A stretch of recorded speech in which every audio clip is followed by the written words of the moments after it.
मुद्दा उठा हुआ है, सुप्रीम कोर्ट में भी सुनवाई वगैरह है और वो अपना पक्ष रख रहे हैं, आप लगातार निशाना साध रहे हैं। देखिए, मेरा खुद जिस संबंध रखता हूँ मैं जहाँ से, वो खुद अरावली के क्षेत्र से ही आता है, हमारा जिला महेंद्रगढ़। और अभी अभी मैं सफर में ही था, मुझे आपके प्रेस के साथियों ने ही बताया है कि अभी माननीय सर्वोच्च न्यायालय का फैसला आया है, या उनमें स्टे किया गया, स्टे क्या है, जो उनका ही फैसला था उस पर रोक लगा दी गई है। जो मेरी जानकारी में, अभी आपके प्रेस साथी ने बताया कि मैंने खुद नहीं पढ़ा है, लेकिन जो मेरी जानकारी में आया है, स्वागत योग्य फैसला है।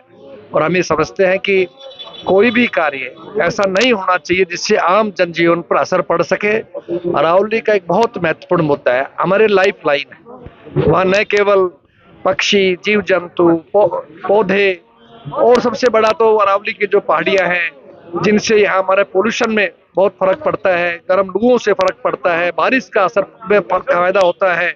और अगर ये 100 मीटर वाला मामला हो जाता है तो बहुत बड़ा, आने वाली पीढ़ियों के लिए बहुत बड़ा नुकसान होगा। और हम सब लोगों का, चाहे वो गुजरात के हैं, राजस्थान के हैं, हरियाणा के हैं, दिल्ली के हैं, सबके लिए जीवन बहुत मुश्किल हो जाएगा। इसलिए हमें भरोसा है कि माननीय सर्वोच्च न्यायालय इस विषय पर जरूर निगरानी रखेंगे, ध्यान रखेंगे। और केंद्र सरकार जो सिफारिश पहले की थी वो गलत सिफारिश थी, उसके आधार पर ऐसा फैसला आया है। केंद्र सरकार को भी ऐसी बातों के लिए अपनी माफी मांगनी चाहिए, आगे भविष्य में ध्यान रखना चाहिए, गलती नहीं करनी चाहिए।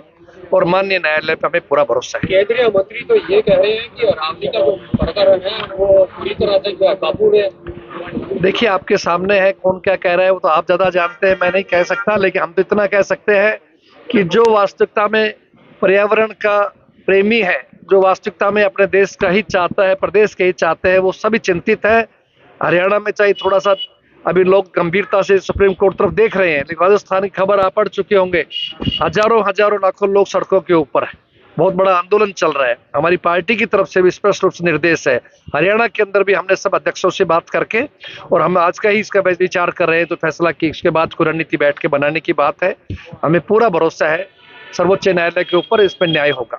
मनरेगा को लेकर आप रखते हुए नजर आएंगे? बिल्कुल सही, ठीक कहा आपने। मनरेगा बहुत ही महत्वपूर्ण विषय है। जो फैसला आदरणीय सोनिया जी यूपीए चेयरपर्सन की अध्यक्षता के अंदर हमारे बहुत ही काबिल प्रधानमंत्री स्वर्गीय मनमोहन सिंह जी की मौजूदगी में जो कानून बना, गारंटी थी, रोजगार की गारंटी, जो कानून बनाया गया था, उसको इन लोगों ने जीविका, ये जो मिशन बना करके, और वो उसको उनको खत्म कर दिया गया है। तो कुल मिलाकर के ये एक तरह से महात्मा गांधी जो राष्ट्रपिता है, मुझे लगता है उनके नाम से ही इनको एलर्जी लगी कि उस योजना को खत्म किया। और 11 महीनों से भी, जब से 11 सालों से ये लोग आए हैं, तब से मनरेगा के खुश नहीं है, बंद करना चाहते थे। अब इस लेके कानून बनाने जा रहे हैं, बहुत ही गलत है। कांग्रेस पार्टी इसके लिए पूरी तरह आंदोलन चलाएगी। हमें भरोसा है, जिस तरह काला कानून बना था, किसान भाइयों ने, हमारे सब लोगों ने मिलकर किसान का कानून का विरोध किया था, इसी तरह से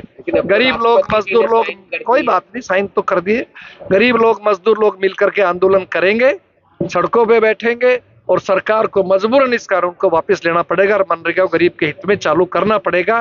कांग्रेस पार्टी ने 5 जनवरी से पूरा देशव्यापी प्रोग्राम शुरू किया है, जिसकी बहुत जल्द सूचना हम आप लोगों को देंगे। बहुत बहुत धन्यवाद। एक सवाल, लगातार यात्रा चल रही है, सद्भावना यात्रा, तो आप गए हैं या आप जाएंगे? इसको लेकर आप अगर कुछ कहना चाहें तो।